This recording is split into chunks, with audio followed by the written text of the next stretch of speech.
राधे राधे दोस्तों। आज की कहानी का शीर्षक है अनोखे लाल के अनोखे कारनामे। तो चलिए सुनते हैं आज की कहानी। पुराने समय की बात है। एक अनोखेपुर नाम का गांव था। उसी गांव में अनोखे लाल नाम का एक आदमी रहता था। उसके अनोखे कारनामों के कारण ही उसका नाम अनोखे लाल पड़ गया। एक दिन अनोखे लाल पेड़ पर बैठकर पेड़ की डाल काट रहा था। वो जिस पेड़ की डाल पर बैठा था उसी डाल को काट रहा था। उधर से एक राहगीर गुजरा। उसने जब अनोखे लाल का ये कारनामा देखा तो उसने आवाज़ लगाकर अनोखे लाल से कहा, अरे भाई, ये तुम क्या कर रहे हो? अनोखे लाल बोला, दिखता नहीं अंधे, मैं पेड़ की डाल काट रहा हूँ। राहगीर ने उसे समझाते हुए कहा, लेकिन भाई, डाल कटेगी तो तू भी नीचे गिर जाएगा। तो अनोखे लाल ने चिढ़कर कहा, ऐसे कैसे गिर जाऊंगा? आज तक कितने सारे डाल काटे, तब तो नहीं गिरा। राहगीर समझ गया कि ये जरूर कोई बंद खोपड़ी का मूर्ख है। उसने अपना सर झटका और आगे बढ़ गया। लेकिन भाग्य का लिखा कौन टाल सकता है? जो होना है वो तो होकर ही रहता है। जैसे ही डाल कटी वैसे ही अनोखे लाल डाल के साथ नीचे धड़ाम से गिरा। नीचे गिरते ही अनोखे लाल की आंखें खुल गई। उसने सोचा कि उस राहगीर को कैसे पता चला कि मैं नीचे गिरने वाला हूँ। जरूर वो कोई सिद्ध पुरुष है जो भविष्य भी देख सकता है, तभी तो वो बता पाया कि डाल कटते ही मैं गिर जाऊंगा। इतना सोचकर अनोखे लाल दौड़ा और उस राहगीर के पास पहुंचा। उसके पैर पकड़कर बोला, महाराज, आप तो बड़े पहुंचे हुए लगते हो, तभी तो आपने पहले ही बता दिया कि मैं गिरने वाला हूं। तो अब ये भी बता दीजिए कि मैं कब मरने वाला हूं। अनोखे लाल की अनोखी बातें सुनकर राहगीर उसे हैरानी से देखने लगा। वो बोला, अरे भाई, मैं कोई सिद्ध पुरुष नहीं हूँ। वो तो तुम्हें देखकर ही पता चल गया था कि तुम गिरने वाले हो। अनोखे लाल बोला, वही तो मैं भी कह रहा हूँ महाराज कि आपके पास दिव्य दृष्टि है और आप तो आदमी को देखकर ही उसका भविष्य बता देते हैं। अब मेरा भी बता दो कि मैं कब मरने वाला हूँ। राहगीर ने उसे बहुत समझाया, लेकिन अनोखे लाल मानने को राजी न हुआ। वह अपनी मौत का समय जानने के लिए अड़ा रहा। तो हार कर राहगीर ने उसे राह बताई, तुम घर जाकर अपने पेट पर एक बाल के बराबर पतला धागा बांधना, फिर 1 मन चावल खाना। जब वो धागा टूट जाएगा तो तुम मर जाओगे। राहगीर की बात सुनकर अनोखे लाल बड़ा खुश हुआ कि चलो, मरने का समय तो पता चल गया। वह जल्दी से अपने घर पहुंचा और अपनी बूढ़ी माँ से बोला, अम्मा, मुझे 1 मन चावल खाने हैं। माँ ने कहा, अरे बेटा, हम तो गरीब लोग हैं, 1 मन चावल मैं कहाँ से लाऊंगी? अनोखे बोला, वो मैं नहीं जानता, मुझे तो बस 1 मन चावल खाना है। अब मरता क्या न करता। अपने प्यारे बेटे की जिद पर बूढ़ी अम्मा पूरे गांव से 1 मन चावल मांग लाई और उसे पकाया। अनोखे ने अपने पेट पर एक बाल के बराबर पतला धागा बांधा और चावल खाने बैठ गया। कुछ ही देर में धागा तनकर टूट गया। जैसे ही धागा टूटा, अनोखे ने अपनी माँ की तरफ देखा और बोला, अम्मा, मैं मर गया। माँ ने घबराते हुए कहा, अरे बेटा, ये तू क्या अनर्थ बोल रहा है? तू तो अभी जिंदा है। तब अनोखे ने अपनी माँ को बताया कि अम्मा, आज एक बड़े ही सिद्ध पुरुष मिले थे। उन्होंने कहा था कि जब यह धागा टूटेगा तो मैं मर जाऊंगा। चलो, अब मुझे शमशान घाट ले जाकर जलाओ। उसकी माँ ने उसे बहुत समझाया, लेकिन अनोखे न माना। कुछ देर में अनोखे ज़्यादा खाने की वजह से बेहोश हो गया। तो माँ ने समझा कि ये सचमुच मर गया। माँ गांव के लोगों को बुला लाई। लोगों ने अर्थी बनाई और अनोखे लाल को उस पर लिटाकर उसे शमशान ले गए। शमशान पहुंचकर अनोखे लाल को होश आ गया और वो उठकर खड़ा हो गया। सभी लोग उसे भूत समझ डरकर भाग गए। अनोखे लाल शमशान में अकेला रह गया तो वो वहीं बैठ गया। जब रात हुई तो 4 चोर शमशान में आकर बैठे और आपस में चर्चा करने लगे। वो चारों एक घर में चोरी करने की योजना बना रहे थे। अनोखे लाल ने उनकी बात सुनी तो उनके सामने आकर बोला, मैं भी चलूँगा तुम लोगों के साथ। चोरों ने कहा, अरे तू नया है, तू हमें फंसवा देगा। लेकिन अनोखे लाल कहाँ मानने वाला था। तो चोरों ने भी उसकी जिद के आगे हार मान ली। 4 चोरों के साथ अनोखे भी चोरी करने के लिए चला गया। वो सभी एक घर में घुसे। उस घर में एक बुढ़िया अपने बेटे के साथ रहती थी। चोर जल्दी जल्दी घर का सामान चुराने लगे। खटपट की आवाज़ से बुढ़िया की नींद खुल गई और चोरों को देखकर वो जोर जोर से चिल्लाने लगी। 4 चोर घर के 4 कोने में छुप गए और अनोखे लाल छज्जे पर चढ़ गया। बुढ़िया की आवाज़ सुनकर उसका बेटा भाग कर आया और बोला, माँ, क्या हुआ? बुढ़िया बोली, बेटा, चोर आए हैं। बेटे ने पूछा, कितने चोर आए हैं?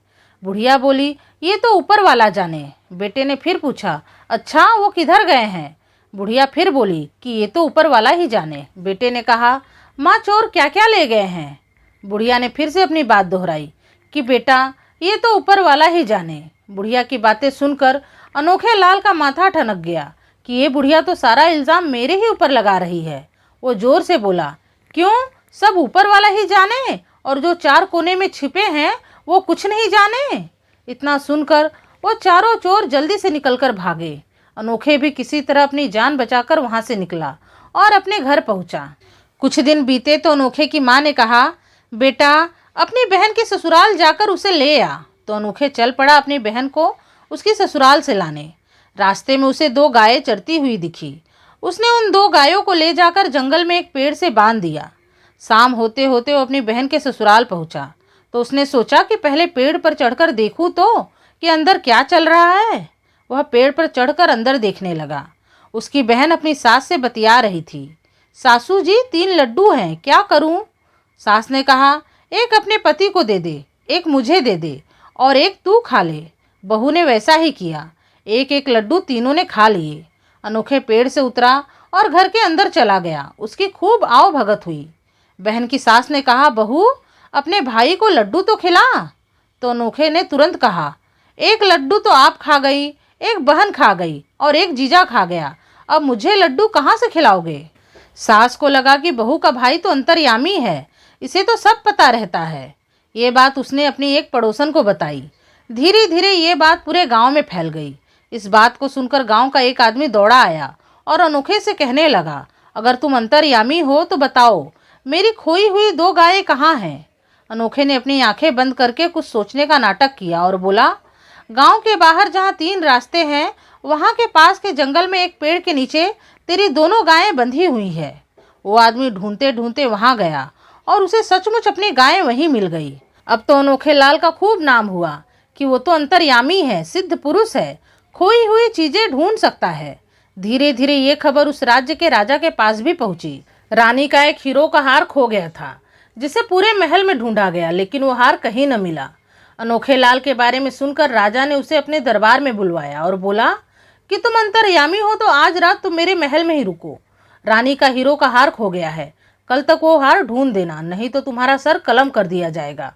राजा की बातें सुनकर अनोखे लाल की हालत खराब हो गई। गायों को तो उसी ने जंगल में बांधा था, सो बता दिया, लेकिन अब हार कहाँ से ढूंढ कर लाए? यहाँ तो जान पर बनाई थी। रात में चिंता के मारे उसे नींद नहीं आई। जब आधी रात बीती तो अनोखे लाल खुद से ही बोलने लगा, डर मत निद्रा आजा, कल सर कलम करेगा राजा। रानी की एक दासी थी, संयोग से उसका नाम निद्रा था। हार भी उसी दासी ने ही चुराया था। उसने जब सुना कि हार ढूंढने के लिए राजा ने एक बड़े ही सिद्ध पुरुष को बुलवाया है तो वो डर गई कि कहीं वो सिद्ध पुरुष उसे पकड़वा न दे। उसने सोचा कि चलकर देखा जाए कि वो सिद्ध पुरुष क्या कर रहे हैं। जब वो अनोखे के कमरे के बाहर पहुंची तो अनोखे बार बार वही बातें दोहरा रहा था, डर मत निद्रा आजा, कल सर कलम करेगा राजा। दासी ने समझा कि अनोखे उसी को बुला रहा है और साथ में धमकी भी दे रहा है। वो हाथ जोड़कर अनोखे के पास आई, उसे हार देकर बोली, मुझ पर दया करो, ये हार राजा जी को दे दो, लेकिन मेरा नाम मत लेना, नहीं तो राजा जी मेरा सर कलम करवा देंगे। अनोखे ने हार ले लिया और दासी को आश्वासन देकर भेज दिया। फिर वो उठा, महल के पीछे एक गड्ढा खोदकर हार उसमें दबा दिया। अगले दिन राजा ने उसे दरबार में बुलाया और हार के बारे में पूछा तो अनोखे ने कहा, महाराज महल के पीछे एक पीपल का पेड़ है, उसी के नीचे एक गड्ढा खोदो, हार मिल जाएगा। राजा ने वहाँ गड्ढा खुदवाया तो हार सच में मिल गया। राजा बड़ा खुश हुआ। उसने अनोखे को ढेर सारा इनाम दिया और उसे सेनापति बना दिया। कुछ समय बाद राजा पर एक दुश्मन देश के राजा ने हमला कर दिया। राजा ने अनोखे से कहा कि सेनापति, युद्ध में चलना है, चलकर अपने लिए घोड़ा देख लो। अनोखे राजा के साथ अस्तबल पहुंचा। उसने सोचा कि अगर हट्टा कट्टा घोड़ा लूँगा तो तेज भागेगा और मैं सबसे आगे हो जाऊँगा, अगर सबसे आगे रहूँगा तो सबसे पहले मरूँगा। ये सोचकर उसने अपने लिए एक मरियल सा घोड़ा ले लिया।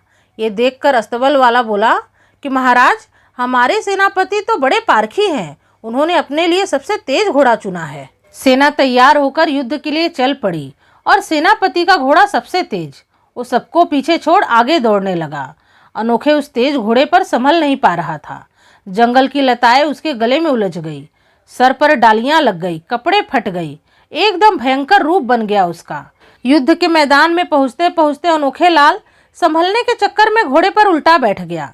जब दुश्मन सेना ने देखा कि इतना भयंकर रूप धारण किए एक योद्धा अकेला ही घोड़े पर उल्टा बैठकर चला आ रहा है तो डरकर भाग खड़े हुए। राजा जब मैदान में पहुंचा तो देखा कि अनोखे लाल अकेला ही खड़ा था और दुश्मन की सेना भाग रही थी। अकेले अनोखे लाल ने पूरी दुश्मन की सेना को हरा दिया है। ये जानकर राजा बड़ा खुश हुआ। उसने अपनी बेटी का विवाह अनोखे से करा दिया और आधा राज्य भी उसे सौंप दिया। उसके बाद अनोखे लाल का अनोखा जीवन बड़े ही सुख से बीता। तो दोस्तों, ये थी आज की कहानी। उम्मीद है आप लोगों को आज की कहानी पसंद आई होगी।